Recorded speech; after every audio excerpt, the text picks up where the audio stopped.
बिस्मिल्लाहिर्रहमानिर्रहीम। आज हम आपकी खिदमत में एक सबक आमोज अफसानवी किस्सा लेकर हाजिर हुए हैं। किस्सा है एक शख्स की सबसे छोटी बेटी का। छोटी बेटी अपने बाप का घर क्यों छोड़कर चली गई और किस तरह उसकी एक बादशाह से शादी हो गई।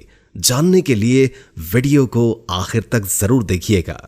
एक दफा का जिक्र है कि एक सौदागर था जिसकी 3 बेटियां थी। इसकी तीनों बेटियां बेहद खूबसूरत थी, लेकिन छोटी वाली सबसे प्यारी थी। उस सौदागर को अपनी तीनों बेटियों से बेइंतहा प्यार था। वो बस डरता था कि कहीं उसे कोई छोड़ कर न चली जाए। इसलिए एक दिन सौदागर ने फैसला किया कि वो अपनी तीनों बेटियों से पूछेगा कि वो उससे कितनी मोहब्बत करती हैं। वो यही सोचते हुए अपनी सबसे बड़ी बेटी के पास गया और पूछा, बेटी तुम मुझसे कितनी मोहब्बत करती हो? बड़ी बेटी ने जवाब दिया, बाबा जान मैं आपसे अपनी जान से भी ज्यादा मोहब्बत करती हूँ।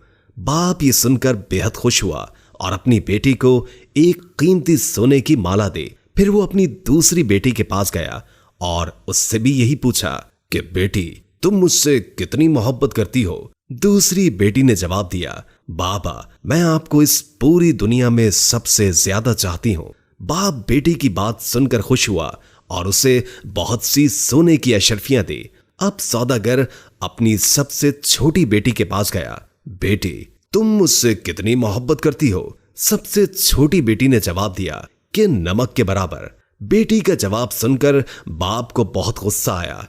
नमक तो इंतहाई सस्ती और मामूली चीज है, ये मुझे इतना प्यार करती है। और फिर सौदागर ने उसे बहुत डांटा और गुस्से में यह भी कह दिया कि मुझे पता है कि तुम एक दिन मुझे छोड़कर चली जाओगी, इसलिए बेहतर है कि अभी से इस घर से चली जाओ। बाप की बात बेटी के दिल पर जाकर लगी और वो किसी को भी बताए बगैर घर से रोते हुए निकल गई। वो लड़की एक ऐसी जगह से गुजर रही थी जहां बहुत सी घास उगी हुई थी। लड़की ने अपने लिबास के ऊपर ही एक और घास का लिबास बनाकर पहन लिया ताकि पहचानी ना जाए। इसके बाद वो बादशाह के महल के बाहर जाकर रुक गई और बाहर खड़े सिपाहियों से कहने लगी कि सुनो, मुझे कुछ काम की जरूरत है, क्या तुम मुझे काम पर रख लोगे? मुझे सब काम आता है। नहीं बीबी, हम ऐसे किसी को काम पर नहीं रख लेते, जाओ यहां से। लड़की उदास हुई लेकिन फिर से इसरार करने लगी, देखो मुझे काम की बहुत जरूरत है, मेरे लायक कोई तो काम होगा महल में।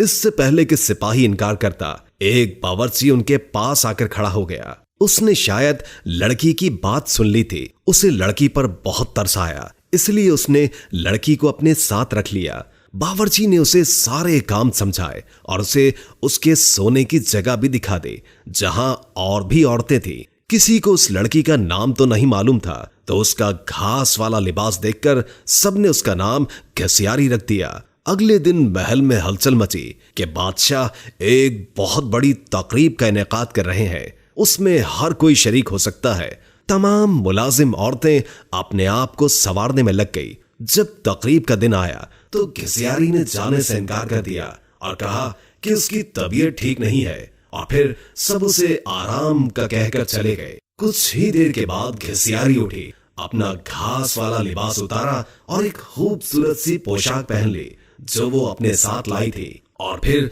उस तकरीब में चली गई। वो इतनी खूबसूरत लग रही थी कि वहां तमाम हाज़रीन की नजरें उस पर उठ रही थीं। हर कोई ताज्जुब में था कि इतनी हसीन लड़की कौन है। वहां बादशाह का बेटा भी मौजूद था। उसने जब इस हसीन लड़की को देखा तो देखता ही रह गया, और फिर शहजादे ने पूरी तकरीब बस घसियारी के साथ बातों में गुजार दी। शहजादे ने किसी और की तरफ आंख उठाकर भी न देखा। फिर घसियारी किसी की भी नजरों में आए बगैर वापस महल में आ गई। अगले दिन औरतों ने कहा कि तुम्हें वहां होना चाहिए था। कल बादशाह का बेटा एक हसीना पर लट्टू हो गया और सारा वक्त उसी के साथ रहा। घसियारी बज़ाहिर उदासी हुई, हाँ काश मैं भी जा सकती। कुछ दिनों के बाद बादशाह ने फिर से एक तकरीब रखी। इस बार घसियारी ने यही बहाना लगाया कि उसकी तबीयत ठीक नहीं है, सो वो नहीं जा सकती। लेकिन सबके जाने के बाद उसने फिर से एक उम्दा लिबास पहना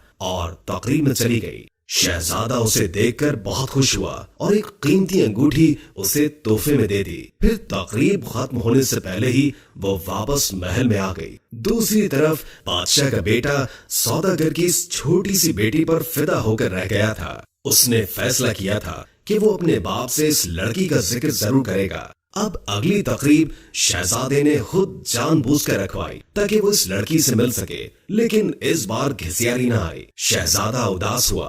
बादशाह को घिसियारी के बारे में कुछ भी मालूम नहीं था, इसलिए वो परेशान हो रहा था कि उसका पता कैसे और किससे करे। एक दिन शहजादे ने महल के मुलाजमों से सागूदाना बनाने की फरमाइश की। घिसियारी को जब ये पता चला तो उसने खुद सागूदाना बनाने की ख्वाहिश का इजहार किया। उसे इजाजत दे दी गई। घिसियारी ने सागूदाना बनाने के बाद वही कीमती अंगूठी जो शहजादे ने उसे दी थी सागूदाने में डाल दी। अब शहजादा मेज पर बैठा सागूदाना खा रहा था। जब खाना खा चुका तो देखा कि प्याले में अंगूठी पड़ी है। वो अंगूठी पहचान गया और जल्दी से अपने मुलाजमीन को बुलवाया। मुलाजमीन ने बताया कि ये सागूदाना घिसियारी नामी मुलाजमा ने बनाया है। फिर घिसियारी को बुलवाया गया। शहजादा घिसियारी को पहचान न सका, लेकिन जब घिसियारी ने बोलना शुरू किया तो शहजादे को उसकी आवाज सुनकर यकीन हो गया कि ये वही लड़की है जो उसे तकरीब में मिली थी और जिस पर वो दिल हार बैठा है। फिर घिसियारी ने अपना सारा किस्सा शहजादे को बताया कि वो इस महल में किस तरह पहुंच गई। शहजादे ने घिसियारी का बादशाह को बताया और इन दोनों की शादी कर दी गई। शादी के बाद एक बहुत बड़ी तकरीब रखी गई। उस तकरीब में सिर्फ शहर के बड़े बड़े सौदागर और ओहदेदारों को बुलवाया गया था। घिसियारी के बाबा भी उस तकरीब में मौजूद थे। खाने का वक्त हुआ तो मेज हर तरह के लजीज खानों से भर दी गई, लेकिन जब सबने खाना शुरू किया तो पता चला कि खाने में नमक ही नहीं है। घिसियारी के बाबा ने बादशाह को मुखातिब करके कहा, इसमें तो नमक ही नहीं है। बादशाह हल्का सा हंसा और कहने लगा, क्या हो गया सौदागर साहब, सिर्फ नमक ही तो नहीं है, बाकी सब कुछ तो है ना इसमें। ये सुनकर सौदागर की आंखों से आंसू जारी हो गए। बादशाह ने उसे ताजुब से देखा और पूछा कि जनाब आप रोने क्यों लग गए। सौदागर ने कहा, आज मैं अपनी बेटी की बात समझ गया हूँ। खाने में नमक ना हो तो चीज बदजायका हो जाती है, चाहे उस खाने में और कितने ही कीमती मसाला जात पड़े हों, लेकिन नमक के बगैर खाना कुछ भी नहीं। फिर सौदागर ने अपना किस्सा बादशाह को सुनाया और कहा कि मेरी बेटी मुझसे नाराज होकर चली गई है। मैंने उसे बहुत ढूंढा लेकिन वो नहीं मिली। मैं उसकी तरफ से बहुत परेशान रहता हूँ। सौदागर ने बादशाह को अपनी बेटी का हुलिया बताया तो बादशाह ने घिसियारी को बुलवाया और अपनी बेटी को सही सलामत देखकर बाप की खुशी का ठिकाना ही न था। सौदागर ने बेटी को गले लगाया और उससे माफिया मांगता रहा। दोस्तों, वीडियो अच्छी लगी हो तो लाइक करके शेयर कर दें और कोई अच्छा सा कमेंट कर दें। अल्लाह ताला हम सबको अपनी हिफ्ज़ व अमान में रखे। जज़ाकल्लाह।